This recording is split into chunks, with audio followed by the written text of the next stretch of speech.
and welcome back to the Dreamcast. I am your host, Denise Walsh. I combine science, scripture, and stories that will inspire you to dive deep, break through your own personal glass ceiling, and design a life of your dreams.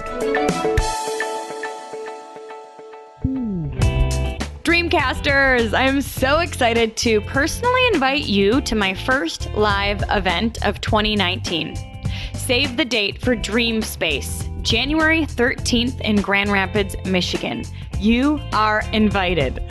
I would love to have you join us. Not only will you hear from myself and other special guests, but you'll have space to dream, space to heal, space to break through your own personal glass ceiling, connect with what it is you truly want most, connect with your life's purpose, and then create an inspired action plan so you can start taking steps in that direction. We're going to end the night with a come as you will be party. This means that we're pretending like it is the year 2024 and coming dressed as the person that you want to be in 5 years. Oh my gosh, we're going to have lots of talk time to help you prepare for this event, but I know that this full day workshop experience is going to be life-changing for you, and I want you there. Space is limited and it will sell out. So go to dreamlifetoolkit.com to get your Dream Space ticket today. Big welcome back to the Dreamcast. In today's episode, I'm interviewing a redheaded businessman who started a media marketing company in 2016, as well as the Heart Healthy Hustle podcast. He has the vision to equip, inspire, and connect driven and proactive young professionals. He says this podcast is for you if you've started executing on your vision, yet are dealing with the challenges that this brings. And we all know that the journey is never a straight line. You have hustle, you have heart, and you love health, and you are considered driven by your friends and family. If so, then our next guest wants to talk to you because he loves to talk honestly about self-awareness, health, vulnerability, purpose, and he works through his scariest business struggles and opportunities in the podcast and on today's episode as well. So big Dreamcast welcome to Jonathan Frederick.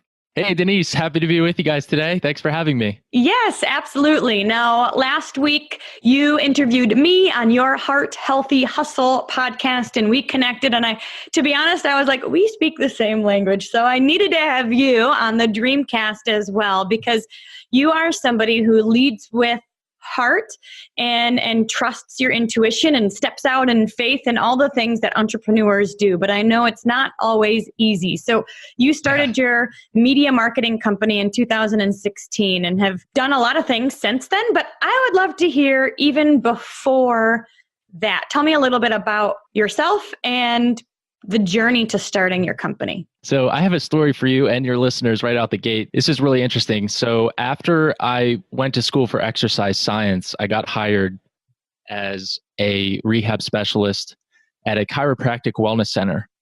And I remember working there and being forced to do 3 jobs in one. I was supposed to be the rehab specialist, the guy that worked with the clients after the chiropractor. But what happened was I ended up becoming the manager, the rehab specialist, and the front desk administrator. So I had these 3 jobs in one. Looking back, I was so stressed. My lips were getting chapped because of the vitamin B deficiency. I was taking, not Adderall, but I was taking things to keep myself mentally focused through 6 p.m., 7, 8 p.m. if we had a long day. And I remember loving that job so much and being so engaged, getting to work with people and just helping them heal their bodies physically. But I also remember fantasizing all the time about entrepreneurship. We had hired a video media marketing company to come in and create a video for the clinic. And I remember the guy came in, his name was Smith, and I'm still connected with him to this day. A very talented guy. He does like photography for the Carolina Panthers, things like that. And he comes in just doing this freelance job, 1 PM. And I'm looking at him and I'm thinking to myself, this guy is definitely going to make more than I make today.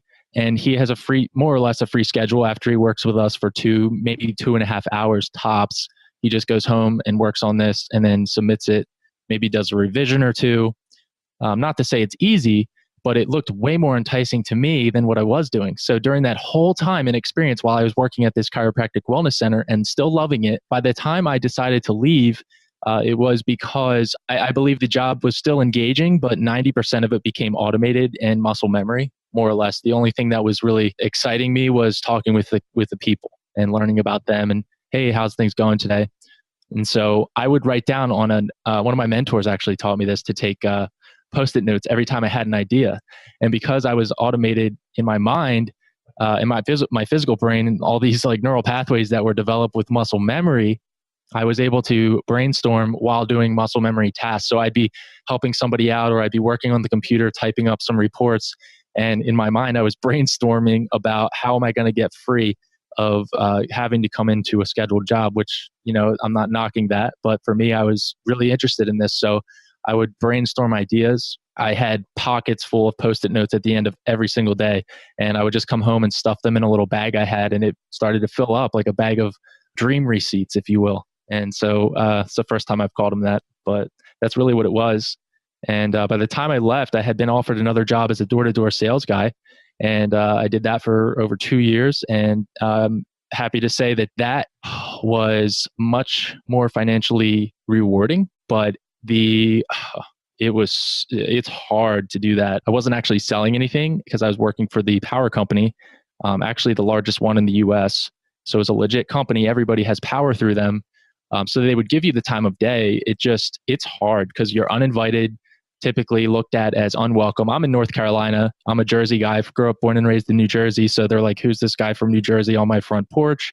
And if you're in the South, then already, people don't really take too kindly to strangers walking up to their door. But people are largely very nice. But there's one too many experiences that I had where I realized, and this is really what pushed me into entrepreneurship, was it forced me to make a decision because of the defending of my dignity as a human being. It was so challenging at times I always say this in sales, like, it's not that you're getting rejected, they're rejecting your proposal, they're rejecting your delivery of it. So it can feel like a personal rejection. And sometimes that is part of it. Maybe they don't like the way I look. They don't like my beard or the fact that I have red hair or I'm tall and white or whatever the case may be. It doesn't matter, but it's typically almost never a rejection of me. They don't know me. So that's what I always say in sales. They don't even know who I am. And those kind of sales are hard to do.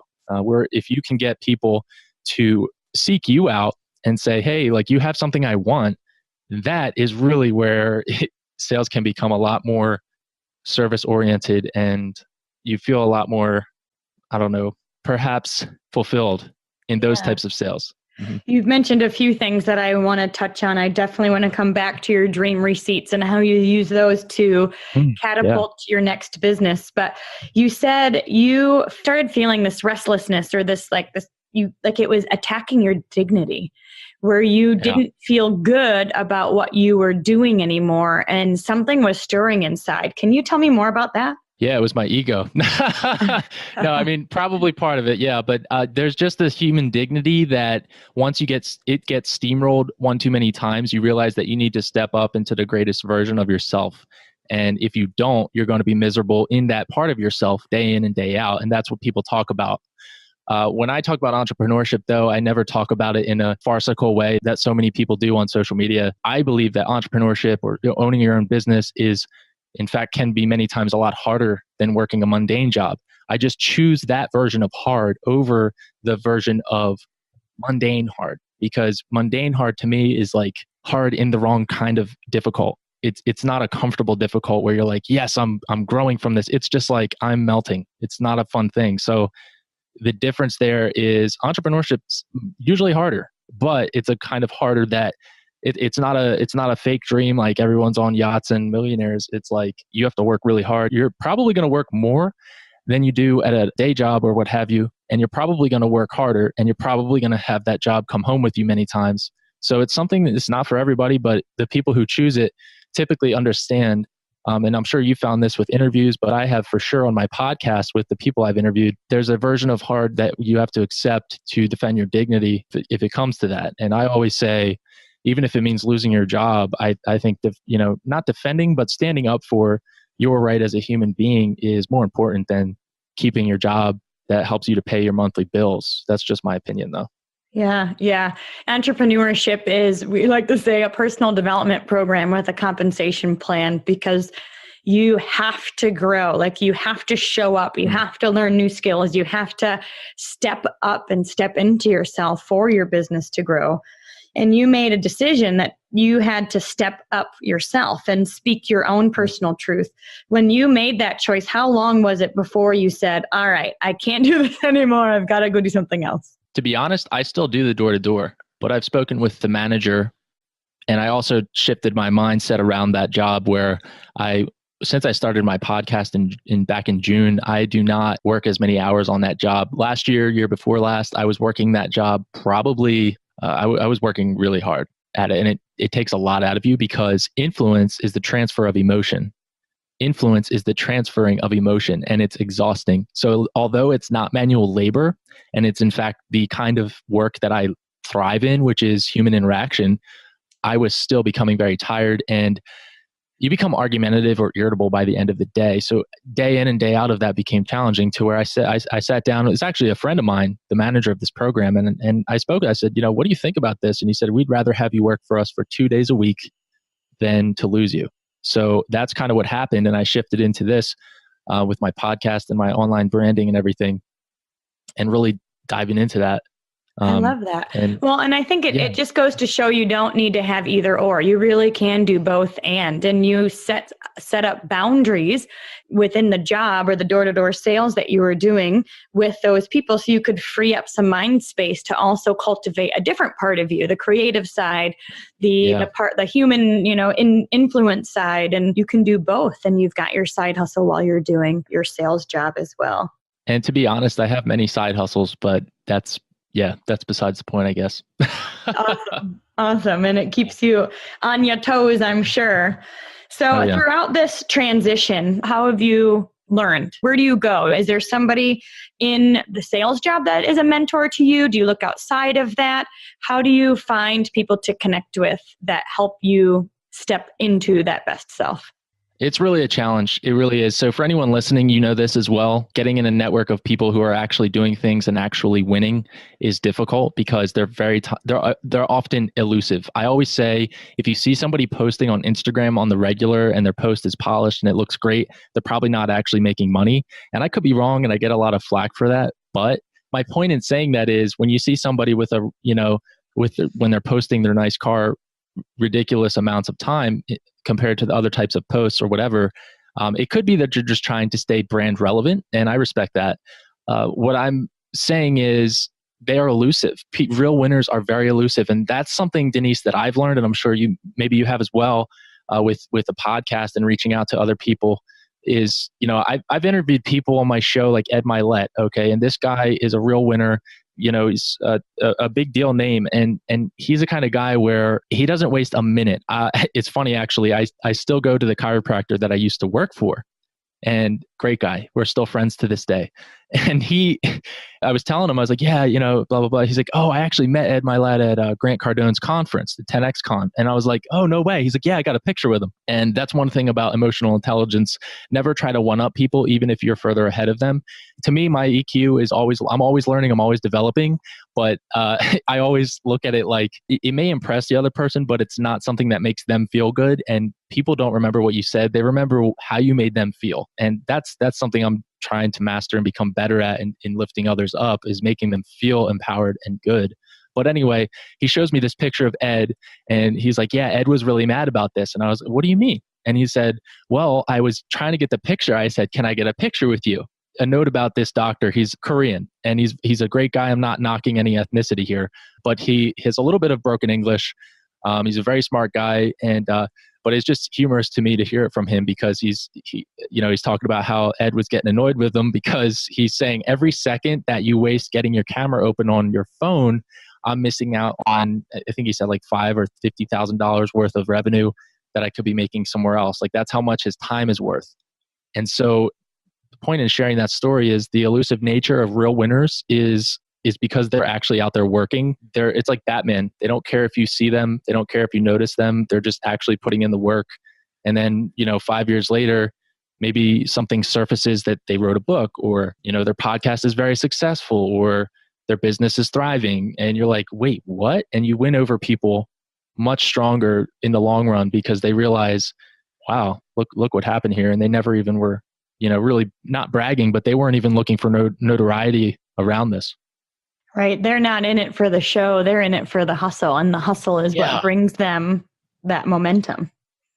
Yeah. And to answer your question, Denise, I'm sorry, I don't think I actually answered it. Something I do that helps me find other winners is be honest with myself and say, am I somebody that would attract those kind of people in my life? And to be someone that would do that, you have to have value. So you have to be someone who's bringing help or service in a humble way to people who are ahead of you.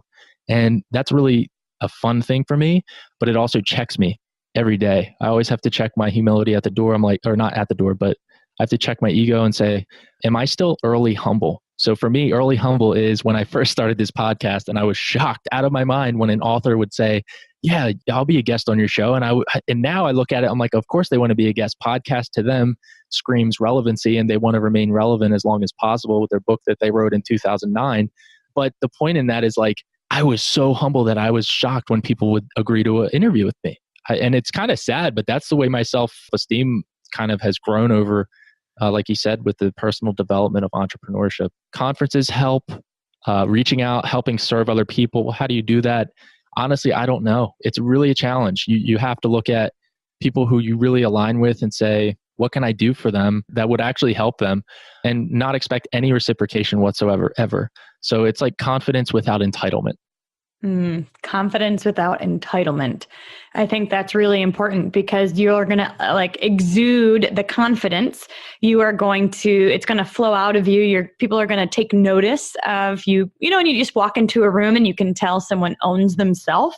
I think that's a really important space, but not to be entitled where you're expecting others to bow down or see how great you are or whatever as well. So it's like this confidence with a servant's focus. And I feel like you're right. Those are the types of people that people want to follow. Are you somebody people want to follow? Are you somebody that people who are already successful want to hang around? Because are you adding value to them? Now, you've mentioned EQ, so emotional intelligence, a few times. Share with me something else you've learned about growing your EQ and how that is important to every aspect of life. One thing I want to just get clear right away is EQ and self-awareness are two different things. They're deeply intertwined, but they're two different things. Self-awareness is just that. It's self-awareness. The definition is pretty much, you can Google it. I don't want to butcher it, but emotional intelligence is highly, I don't want to use the word manipulative, but it's an intelligence or about emotions and what makes people tick. Now, if you are working to grow your emotional intelligence, I always recommend that. And there's books on it, and everybody talks about how it's so important. And the reason is, if your emotional intelligence isn't there, you're not going to know how to work with different types of people. It's just the way it is. Have you ever heard of the Enneagram? No, I haven't. Tell me more. Okay. So the Enneagram is I don't even know how to explain it, but I would definitely recommend everyone take the free online test. And it's spelled a little weird. I'm going to check to make sure I don't spell it wrong. Enneagram. The Enneagram of personality, or simply the Enneagram, meaning something written or drawn, is a model of the human psyche, which is principally understood and taught as a typology of 9 interconnected personality types. Basically, what that means is you take this test, you get 2 numbers, and you read all about these numbers and what they mean. And it's funny because it builds your self-awareness like no other. Where the emotional intelligence comes in is, like, now that you're self-aware and, like you said, Denise, owning yourself, you can then focus out and say, I'm okay. Like, I don't need people to like me. I just want to lift other people up. If they accept it, great. If not, that's okay. There's a lot of people out there who I can look to serve. Yeah, emotional intelligence, I'm super passionate about it. But I just recently, over the last few months, realized that there is a difference between that and self-awareness. And emotional intelligence is absolutely necessary, but it's not the same as self-awareness.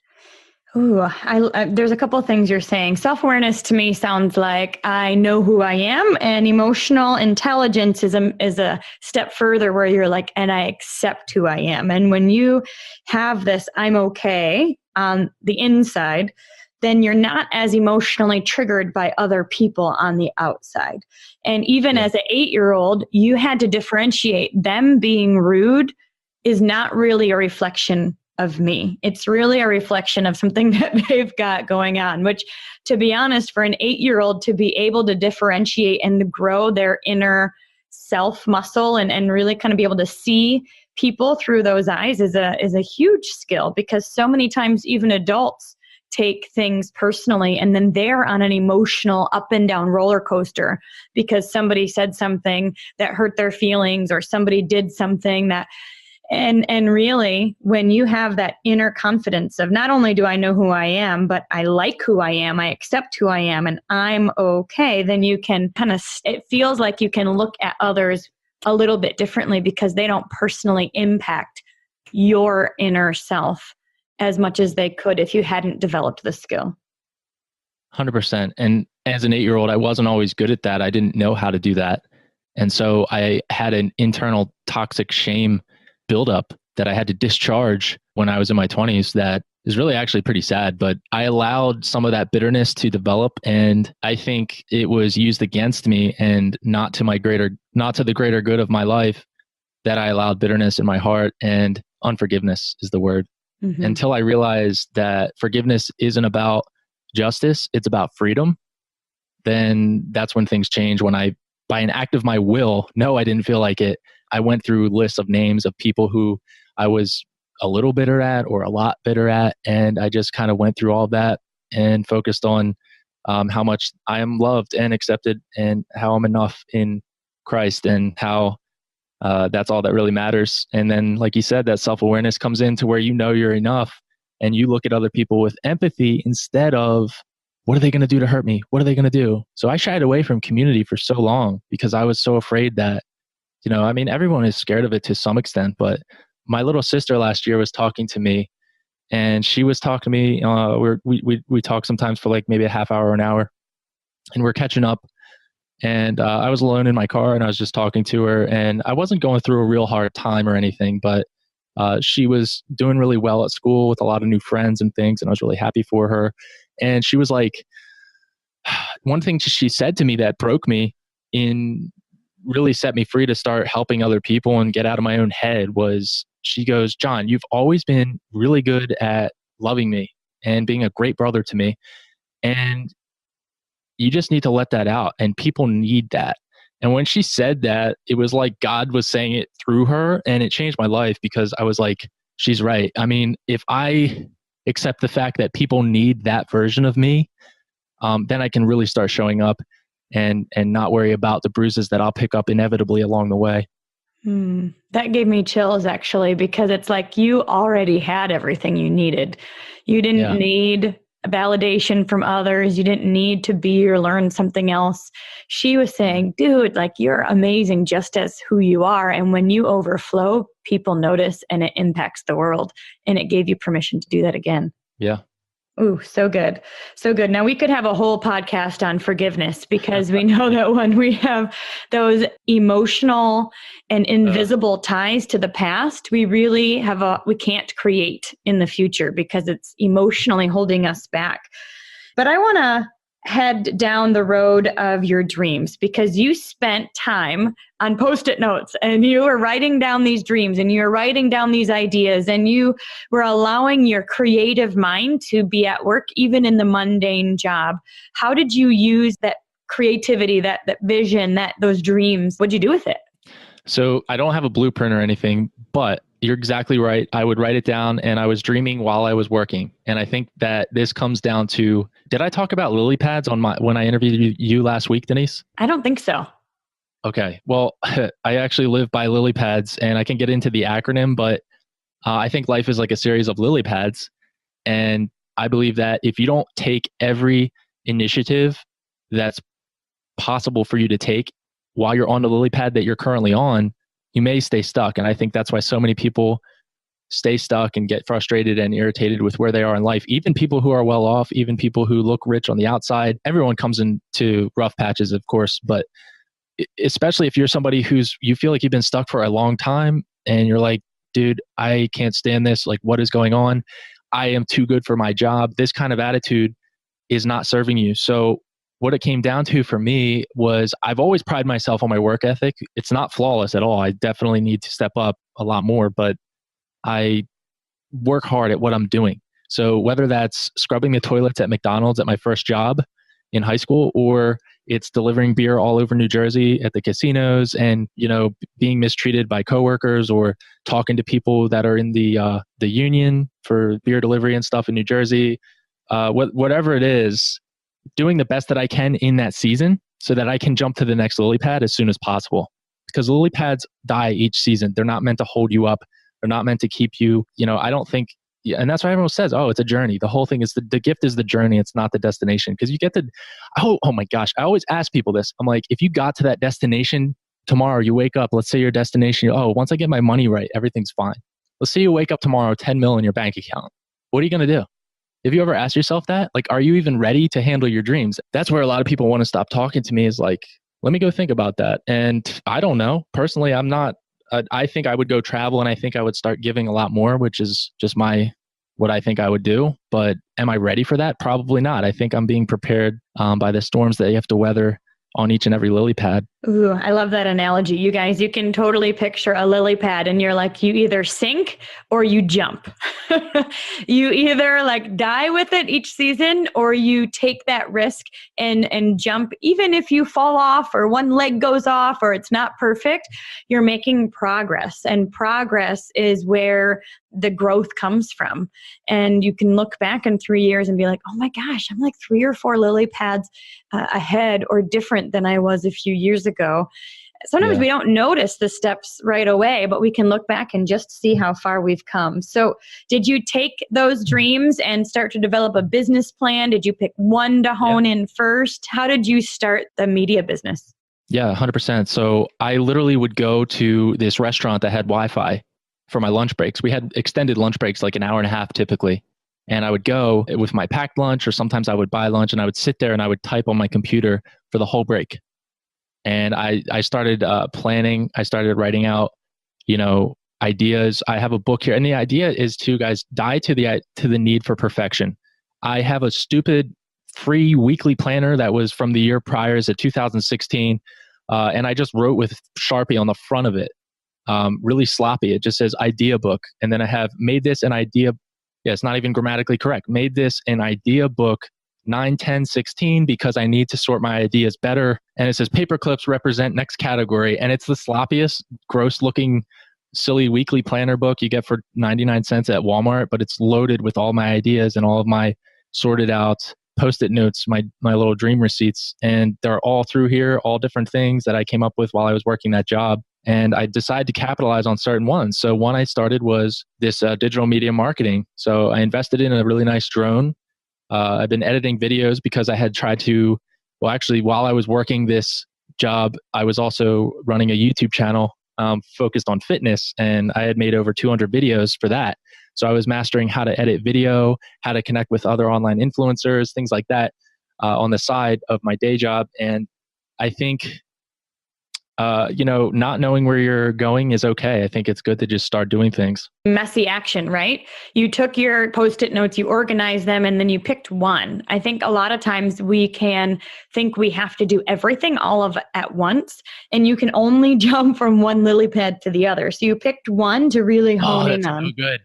That's so good. I was talking about this 2 weeks ago. I was on another podcast, and I was talking about just that. So when I was a kid, these lily pads are real toys, by the way. If you go to like a water park, if you go to like a kid's aqua park or whatever it's called, we would go to one when I was in like middle school, and me and my buddies would try to sprint across the lily pads. And inevitably what would happen is you might get to the second to last lily pad.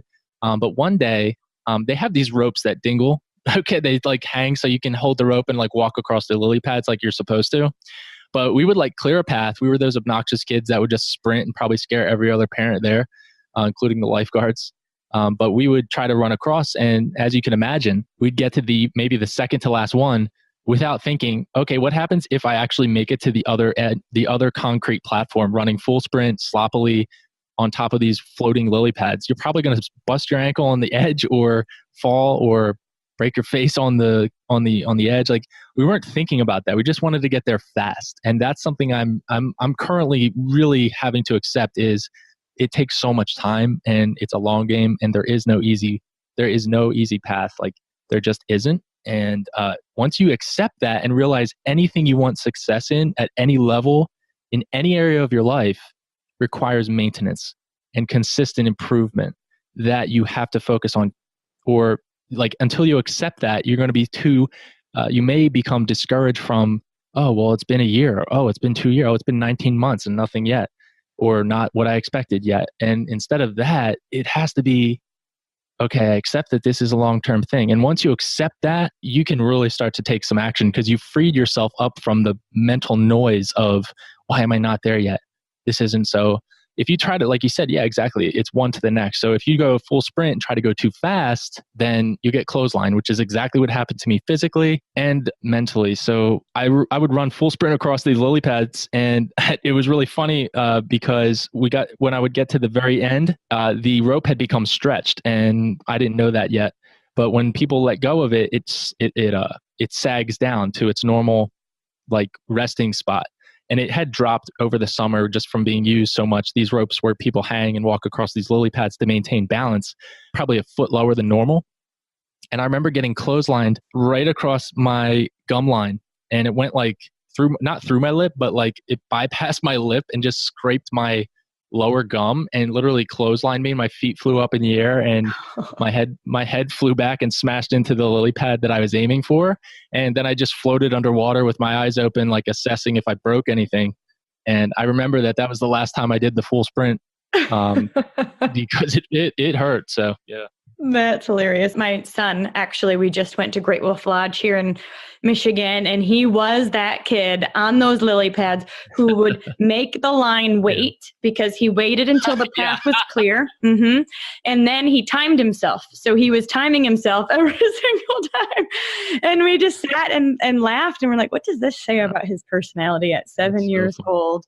And we'll just see what happens. But it's really funny to think about. You can look back in your life and see, all right, when did I try to sprint too fast without necessarily thinking about all of the options? When did I try to take on too much? Maybe it's too much to-dos or too many goals at one time, or maybe it's the too many emotions of other people, like trying to save everyone. And we can look back and see kind of those patterns in our life, which increases our self-awareness, but then we can do something about it, which increases our EQ. Like, how can we own ourselves, own our emotions, and then take a step on purpose in the direction that we desire? That's so take this funny. lily pad thing to a whole nother level. And Denise, what's your son's name? His name is Owen, and you know what? He's got red hair too. So, you know. Oh, that's so good. That's awesome. Tell him the ladies love it, so he'll be fine. Okay, and good. on top of that, youth is an advantage. So if you're listening to this and you're in your 30s, 40s, or even your pre-20s, or you're in your early 20s, so there is a Bible verse, it's 1 Timothy 4:12, and it says, "Don't let anyone look down on you because you are young, but set an example for the believers in speech, in conduct, in love, in faith, and purity." So that being said, Owen, being 7 years old, has an advantage over my middle school self in getting across those lily pads because of his weight distribution is a little bit lighter, so it doesn't cause the lily pad to flop too much. So that's kind of funny because youth can be an advantage if you capitalize on it correctly. So one thing that's on my dream board now, both of my boys have red hair, which is so random because I have blonde hair, and I thought all my children would have blonde hair and my boys would look like Zach Morris from 90210. Like, that was my vision. And both my boys have red hair, and it's just, Irish roots from way back, potato famine stuff. But on my dream board is to go to Ireland in the year 2021 because Owen will be 10. And go to the Red Hair Festival. So, just so you know, John, wow. If you don't know, they have a Red Hair Festival. I found their Facebook fan page. Oh man, I don't know if I should. I'm totally making my children. I probably will care more than they will, but That's so I started reverse engineering it. Right, we've got these dreams, we've got these goals, and then I thought, all right, well, we need to practice this. So they had one in Chicago. So last year in August, we went to Chicago. We got red hair don't care shirts. Red hair is my superpower. Shamrock gingers was my shirt. We show up to this park, and so do like hundreds of other redheads. And it was so funny to see their response of being amongst people that look like them, just because redheads are few and far between. And apparently they're going extinct. But I say this because I think sometimes we take a dream or we take a goal and we just wait till 2021 to figure out how it's going to happen. But goals take consistency. They take time. They take jumping from one lily pad to the other. It takes looking up how much is it going to cost to go to Ireland? Where would we stay? And then how do we get, can I save up enough points so we can go first class? That would be a really good goal. That goal in 2021 starts now. And I start taking steps in that direction now. And that's how it actually happens. So just so you know, if you are ever interested, totally go to Ireland in August. It's a thing. I didn't know. Do you know the date in August? I think no, I didn't look. Okay, because my birthday is in August, so that's really tricky. You should, I feel like it's the same weekend, like the second or third weekend every year, so the date probably changes. But they've got a full-blown Facebook page, so you can check it out. That's funny. I'll definitely check it out. And one of the best comebacks, I'm sure you guys, your boys are going to be fine with their confidence, but one of the best comebacks that I found was anytime the class would gang up on me about my hair.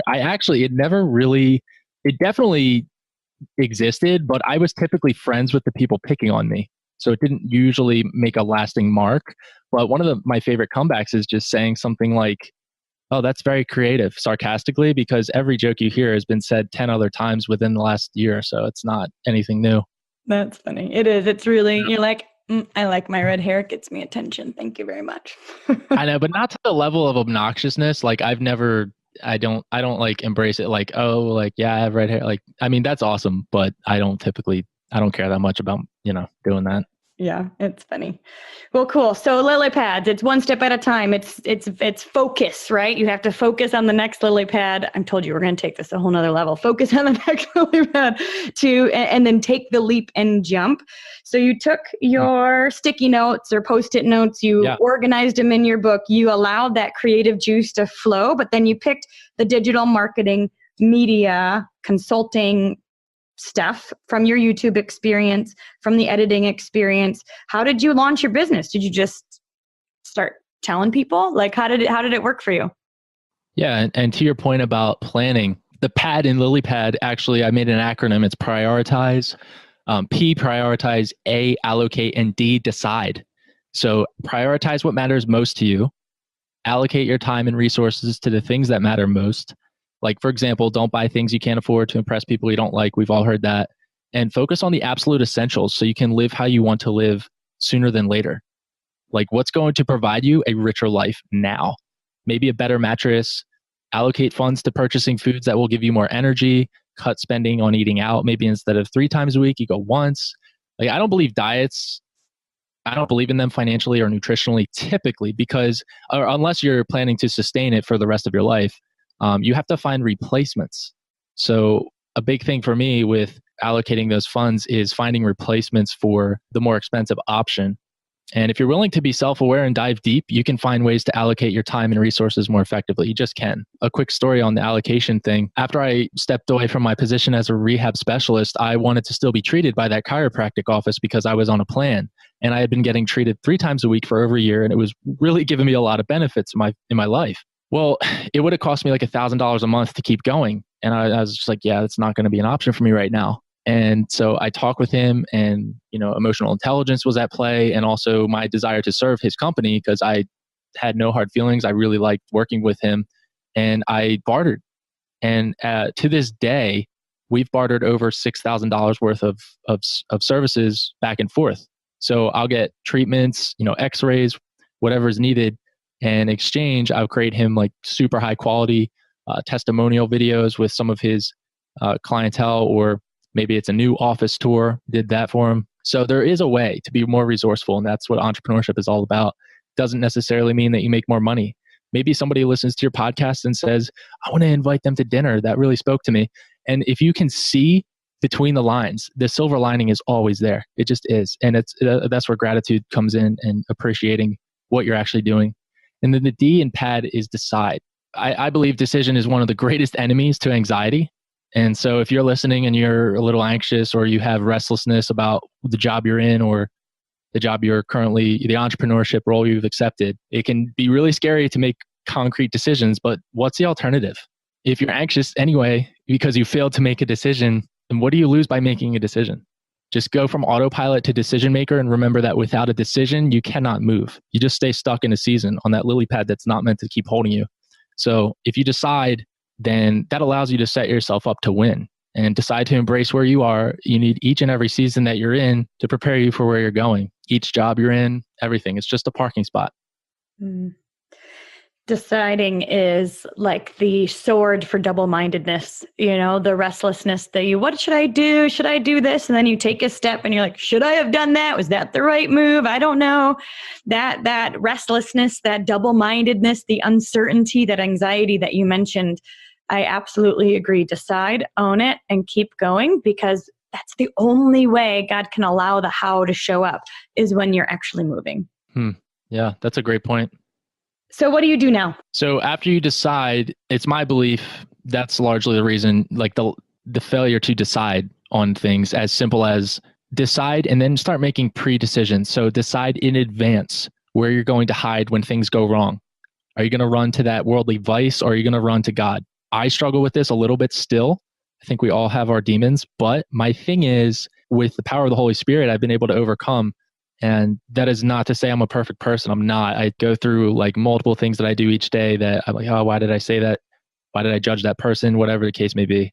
But yes, after you decide, realize that you need to enjoy the process and enjoy your life. And that provides a mental, and don't tune this out if you're listening, because you may have heard this before, the word abundance.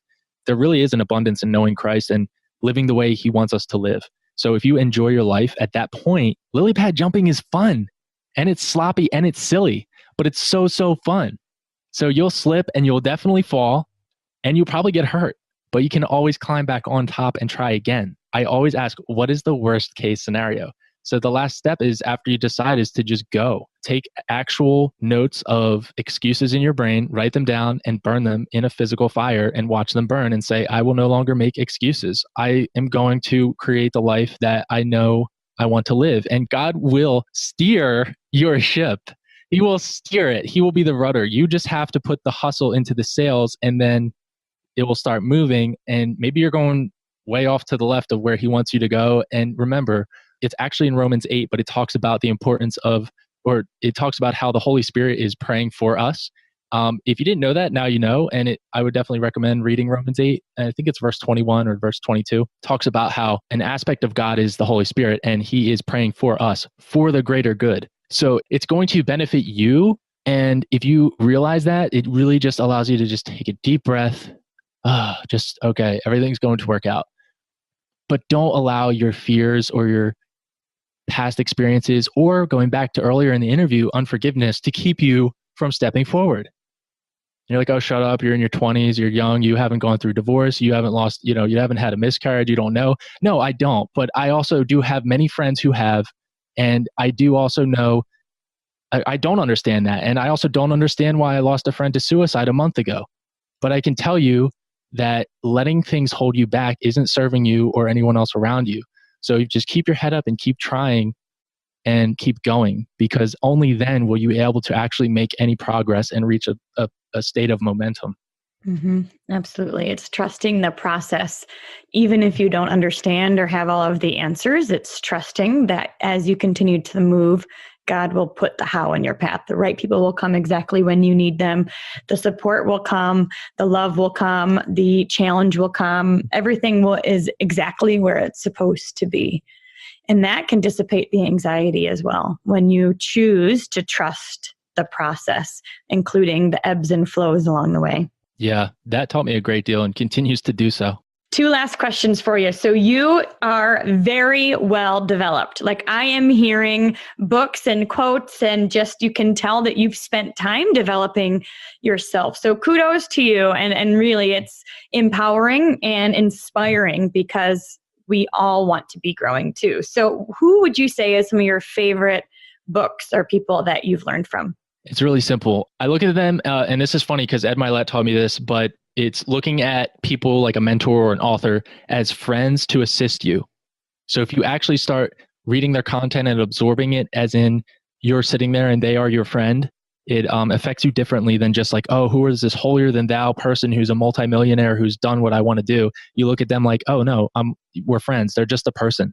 So it takes that pedestal out of the picture and allows you to learn at a deeper level. John Maxwell, all of his books. Ed Milet, a friend of mine, Dr. Zano, personal mentor. Pastor Chandler, there's a guy, Tim Keller in New York, and there's Psalm 139 verses 23 to 24. And I also wrote on this list Abe Lincoln for the emotional intelligence, and I haven't researched him enough, but he was the Jedi Master of emotional intelligence. And a past guest that I've had on my podcast named Joe Calloway, a professional speaker in Tennessee, has talked about, we were talking and he said one of his favorite books is that one with Abe Lincoln, and I think it was, I forget. I think it was a biography about Abe Lincoln, and it was like Team of Enemies or something like that. That's not the title, but it talks about how Abe Lincoln sat down and learned civilly. He had people in his cabinet who he completely vehemently disagreed with, but he took them seriously because he needed to understand the whole gamut of the perspective, and he was willing to do that with a humble spirit. And that's what I strive to emulate. So those are just a few of the names. Awesome. All right. One last question for you. So there's somebody's listening who they've begun executing their vision. They're taking those steps, but they still have a bit of fear or anxiety. What would you say to somebody who's in the middle of pivoting and a bit nervous to jump to that next lily pad? Just be consistent and realize that procrastination is actually your ego. And why I say that is because when you procrastinate, you tell yourself, when I get to that next lily pad, then I'll be rich and then I'll have the new car and then my life will look like this. So your ego is telling you, that at that point, when I decide to take action, well, the procrastination is your ego because it's keeping you from taking action. You're not actually there. That's not even reality. So until you take action, nothing happens. When you take action, you realize, oh crap, this is really hard. So I would just say, stay focused, be consistent. Assess the lens that you're seeing the world through. Everyone's going through similar trials and insecurities. Everybody. So stop putting people on pedestals. One thing I really am grateful for overcoming over the last year, I wasn't being honest with myself about how I look at other people. And I was really judgmental. And that manifested itself in, I think it's important to be selective with your circle, but don't be so judgmental in the day-to-day with people. Judging people doesn't serve you. Keep your word to yourself. If you say you're going to do something, actually do it, even if it's the fundamentals. And I would start there personally. I'm still trying to master those. Awesome. Well, thank you so much for sharing your wisdom with us. You guys check out the hearthealthyhustle.com. It's the Heart Healthy Hustle podcast to create your own vision, but also to dig deep and deal with the challenges that entrepreneurship brings. With somebody like John on your side, I feel like you just add value wherever you go. So thank you so much for being on today. I really appreciate it. Yeah, Denise, absolutely. I appreciate you having me on. And it was also a blast to have you on my podcast as well. So if you are a big fan of Denise's show, which you probably are from listening to this epic podcast, then jump over to mine and listen to her interview first. Yes, absolutely. All of the links to his website and podcast will be in the show notes below. Thanks so much for hanging out with us today. I want to hear your aha moment from today's amazing episode. If you could leave a review at whatever podcast player you choose to listen from, Apple Podcast, Castbox, Spotify, YouTube, wherever you're listening from, leave a review and share with us your favorite part of today's episode. Thanks for hanging out, and remember to dream big.